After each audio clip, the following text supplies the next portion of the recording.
시청자 여러분 안녕하십니까? 다양한 지역 소식 전해드리는 AI 뉴스 경인입니다. 첫 소식입니다. 세금 감면 등을 위해 부동산 계약을 거짓으로 신고한 사람들이 경기도 단속에 무더기로 적발됐습니다.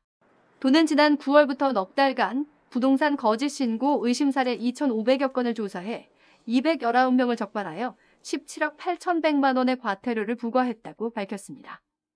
적발 사례별로는 계약 일자를 거짓 신고하거나 자료를 제출하지 않은 사람이 171명으로 가장 많고 거래 금액보다 높게 체결한 사람이 41명, 낮은 가격을 적은 다운 계약 체결자가 4명 등입니다.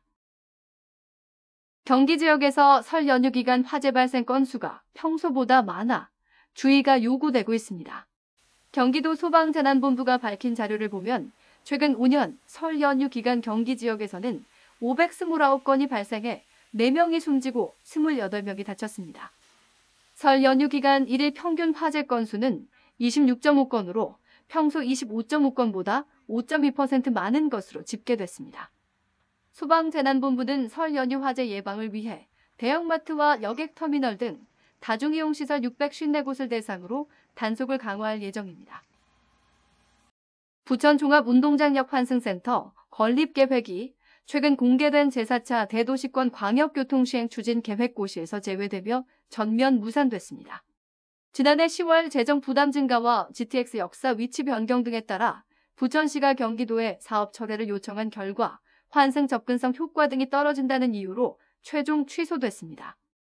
부천시는 국비 지원 규모가 줄고 GTX 역사가 들어서는 위치도 다소 이동해 기존에 계획된 사업은 취소됐지만 시민 이동성과 편의를 따져 다소 축소된 환승시설을 건립할 예정이라고 밝혔습니다.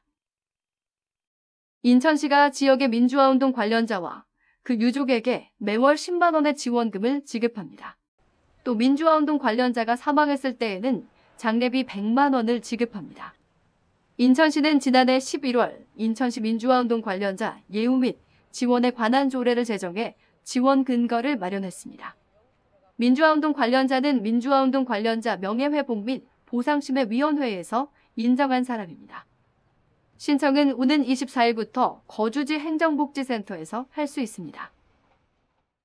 김포시가 낡은 공동주택을 정비하는데 예산 7억 원을 지원합니다. 김포시는 다음 달 7일부터 18일까지 공동주택을 대상으로 신청을 받아 정비 비용 7억 원을 지원할 예정입니다.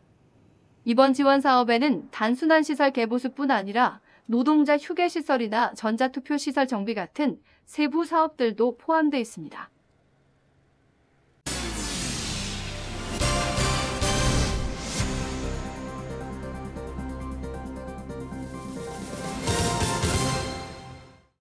다음 소식입니다.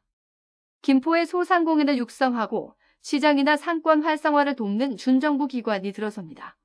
소상공인 시장진흥공단은 중소벤처기업부 산하기관으로 김포센터는 올해 상반기에 문을 열 예정입니다. 김포 소상인들은 그동안 전담센터가 없어 정부 지원 사업을 신청하거나 교육 상담이 필요할 때 관할센터인 부천까지 방문해야 했는데요. 김포센터가 문을 열면 지역에 맞는 소상공인 정책 자금이나 상담 교육 같은 지원이 이루어질 예정입니다.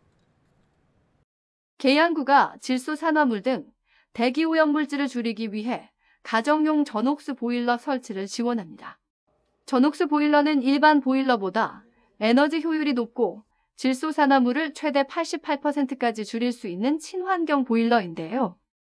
구는 10년 이상 된 노후 보일러를 전옥수 보일러로 교체할 경우 지원금을 지급합니다. 지원금은 보일러 한 대당 일반 가정 10만 원, 저소득층 60만 원입니다. 지원 대수는 4,050대로 오는 4월까지 1차 접수를 진행하고 사업비 소진 시 조기 마감될 수 있습니다. AI 아나운서가 전해드린 AI 경인 뉴스. 오늘 준비한 소식은 여기까지입니다. 시청해주신 여러분 고맙습니다.